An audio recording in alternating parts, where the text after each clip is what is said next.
morning everyone, welcome back to another video. Today it's just going to be a quick one. I'm going to trim my tomatoes just to kind of lighten their leaf load, I guess. And then also I'm going to do a tiny little harvest in my garden because I have a bunch of arugula and just so much parsley, it's outrageous. So I'm going to take all of that stuff. I'm doing it early in the morning so that I can take it to my friends a little bit later today. And I'm just going to take you along and also tell you about why you want to trim your tomato plants. Okay, so we're going to start some trimming. If you have some garden gloves, I really recommend wearing them because you never really know what you're going to touch. So I'm going to try to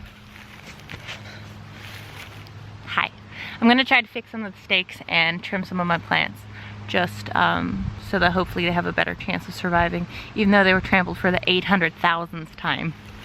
So I really like to trim my tomatoes because the kind that I have here, they're indeterminate. So if you trim off these bottom leaves that aren't really going to be producing any fruit, you're actually giving the plant more energy to put into other pursuits, such as making delicious tomatoes for you. So I just take all of these leaves off. It also allows for better airflow, which is going to prevent things like powdery mildew and other things like that you don't necessarily want in your garden. And I'm just going to keep cutting off kind of low-hanging leaves, things that are on the ground. So I'm also going to take off some of these, convince it to get back in its little tomato cage. In the long run, it's going to be happier in here. Okay, so that looks much better. I'm gonna take another squash leaf here. I'm gonna take this big one.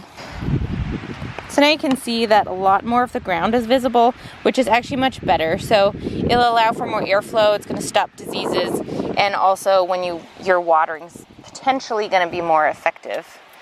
And there's a weird cluster of leaves here that I'm gonna get rid of. This looks so much better, look at that.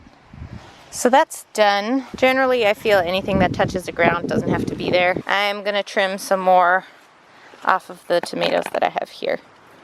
So again, just like with the old one. And this one's pretty fuzzy still, as you can see. I did do some trimming before, but they grow so fast that sometimes it's hard to keep up. So you can see how much more bare this side looks now. There's this middle tomato that I need to get to, and also to this squash.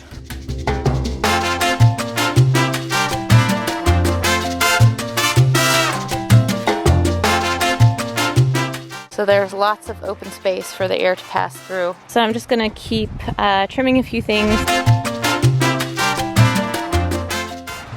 All right, here you can see my Paul Robeson tomatoes that are starting to be ripe.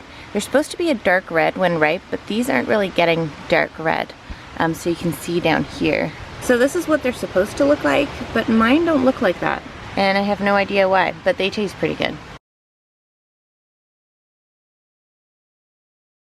I need to mow the edges right here, and then I'm gonna cover it up again with some nice looking black fabric.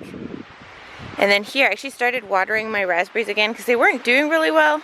And then I thought, you know, it's probably because they're really dry. So I watered them, and look at this. So all of a sudden, since watering them again, they have just created more fruit. I mean, it's nuts. There's tons of these heads that have so much fruit on them. And I'm really happy about it. Here's the result after I trimmed all of my tomatoes and squashes. I didn't trim the weeds. But you can kind of see, so it's really light underneath here, and there's plenty of air circulation, which is the goal of all of this.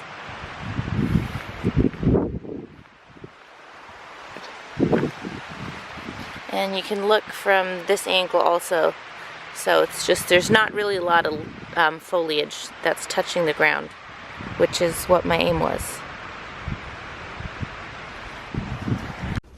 So here's everything that I picked this morning. So I got a zucchini, I got 3 of my San Marzano tomatoes, I got a bunch of green beans, some basil, a bunch of arugula, and then a ton of parsley. So I'm actually going to bring this to my friends because that's too much parsley for one person, no matter how much you love it.